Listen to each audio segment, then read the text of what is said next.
What's up, guys? It's Kenny back here.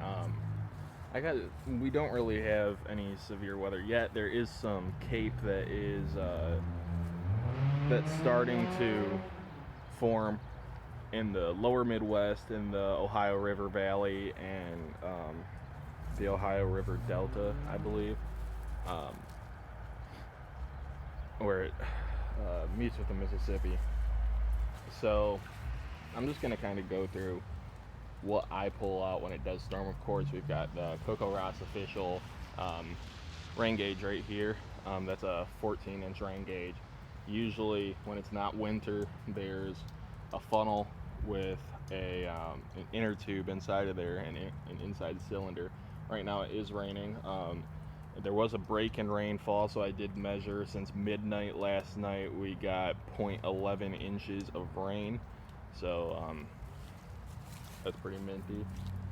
We were only getting trace rainfall for a little bit. And then, of course, down here below it, we've got a snowboard. Not the kind you ride on. It's painted white it's just a piece of plywood that's painted white to resist against any heat absorption. We don't want it to absorb the heat from the sun. Otherwise, our measurements are going to be off. So it's painted white to reduce that variable. And you need a flat surface to measure snow on. So come out here and measure the snow each night at midnight, if there is any on it. I know it snowed today, so as of right now, that's trace snowfall. Then right here, we got a tripod. It's not mine, it's my dad's. But we've got the weather flow weather meter on it. This is gonna measure barometric pressure, wind speed, wind gusts, wind direction, temperature, wind chill, just about everything. There isn't a thing that I can think of that it doesn't record, and it's pretty accurate. I refer to the Wonderground station near my house, and it ends up being just about spot on. I would use the National Weather Service station, but that's at Selfridge Air Base, it's quite a few miles north of me. So, and it's right off Lake St. Clair.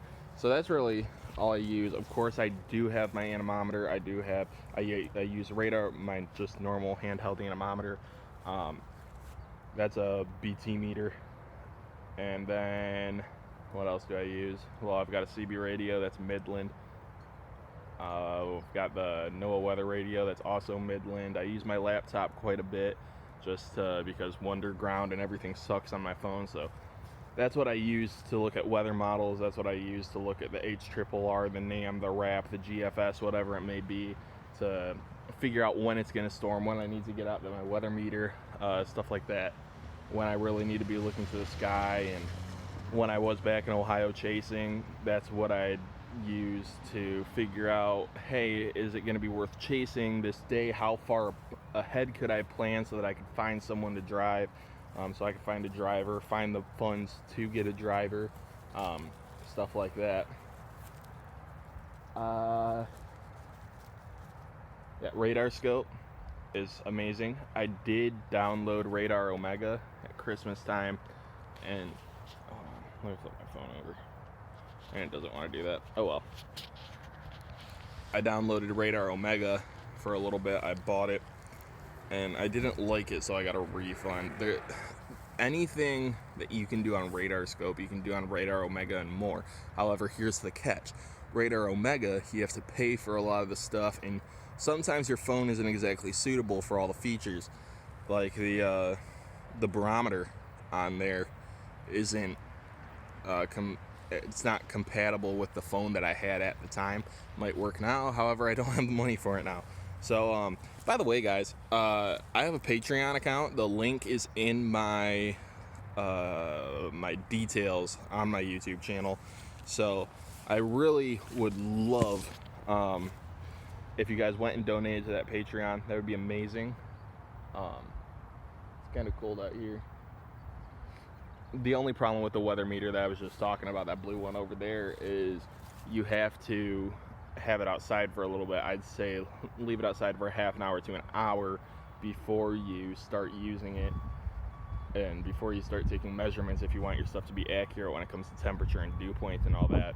Because what will happen is it won't be up or down to temperature when you start pulling it out right away.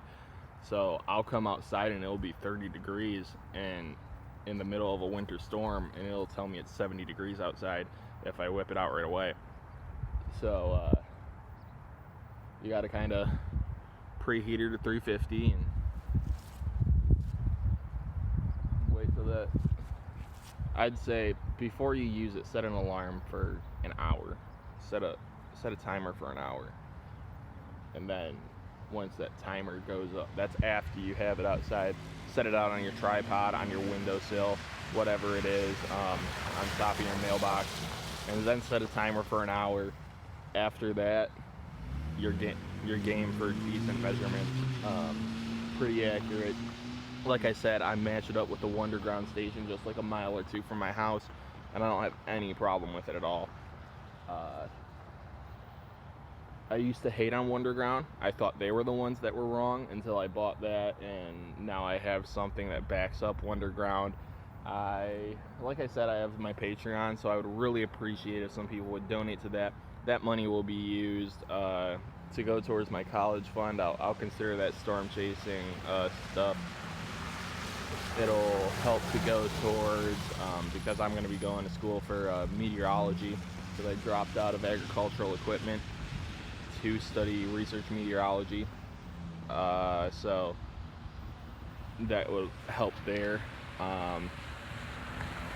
It'll help just buy storm chasing equipment, to buy a vehicle, stuff like that, to upgrade the vehicle for storm chasing.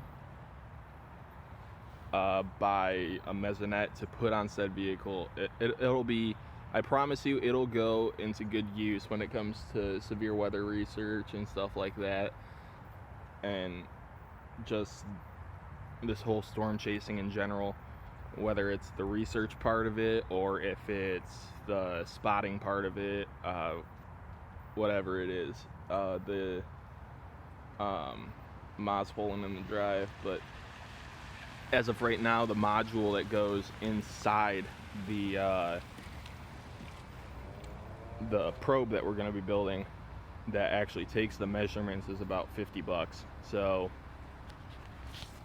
it's not as expensive as you would think it would be, but it's not cheap when you're just a broke storm chaser, you know. So like I said, this thing, the WeatherFlow weather meter, I highly recommend. They do make one for agricultural purposes. They make one for target shooting. They make one for, I believe there's one, there's just a basic wind meter that they make too, and that works really well, from what I've heard. And it comes with a couple neat attachments. It comes with one so you can put it on a lanyard or a keychain, and then it comes with another that you can use to put it on, put it in your headphone jack on your phone, so you can just use it like you would a normal anemometer. And of course, it does, it corresponds with your phone's GPS and your compass, so that it can measure the wind direction. So right now it's not getting accurate measurements of wind direction, and you do have to calibrate it every now and then. But yeah, so this will probably be part of another video. I don't know, I might put it up by itself, but thanks for watching Nader Chase, and I'll see y'all later.